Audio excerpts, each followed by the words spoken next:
Okay, so for the next part, we're going to want to start creating some formulas in this sheet. And the reason we do this is we want to be able to get, let's just move this so it's in day order. 2 seconds, do this in a second. Okay, so we're going to want to do this because we need to find out the total of orders on a given day, given a week, and a given month. So to do this, we need first of all to find today's date, and today's date can be found by entering a formula into the sheet, which is today, and enter. That gives us the 10th of the 10th, 2019. Cool, and we can now use this to create a daily total, and the formula we're going to put in here is sum if, and then it's going to be a range, and we're going to want the A column. So we're going to want to get all the dates, and then we're going to want to reference today's date. So that's going to be R2.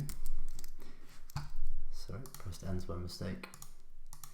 And then we're going to want to reference the price or the order value column, which is B. Okay, so press enter, and this will give you the total, the daily total of the orders today. So today's the 10th, you can see there's one order there for £149, gives us the daily total. Great, so now we're going to move on to the week. And in the weekly total, we're going to enter the formula again, sum if. And then it's going to be referencing the L column.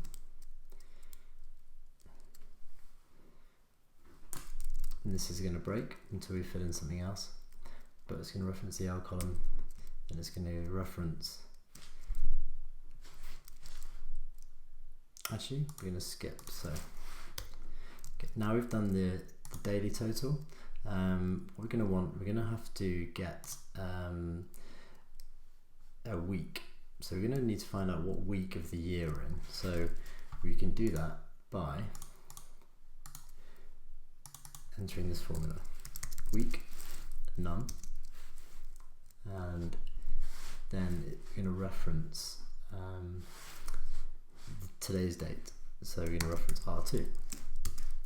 Okay, and this tells us that we're in the 41st week of the year, which is what we want.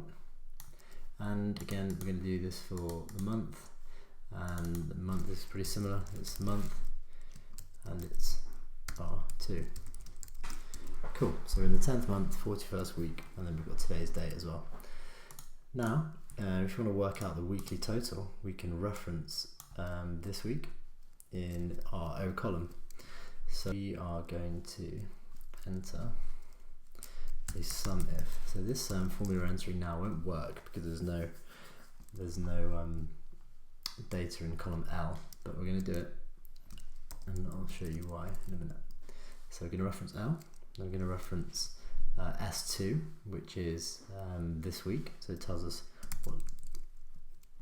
what number week we're in of the year, and then we're going to reference the B column again, which has got our order values in.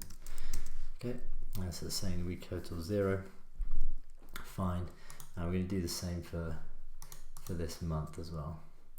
So we're going to reference K. So again, sum if. We're going to reference K. We're going to reference T2, which is this month, and then we're going to reference B.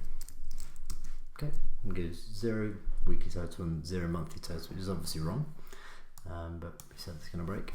And now we need to enter in some formulas into our week and month here. So we're going to end this part now, and in the next part we're going to enter the formulas into these two columns here.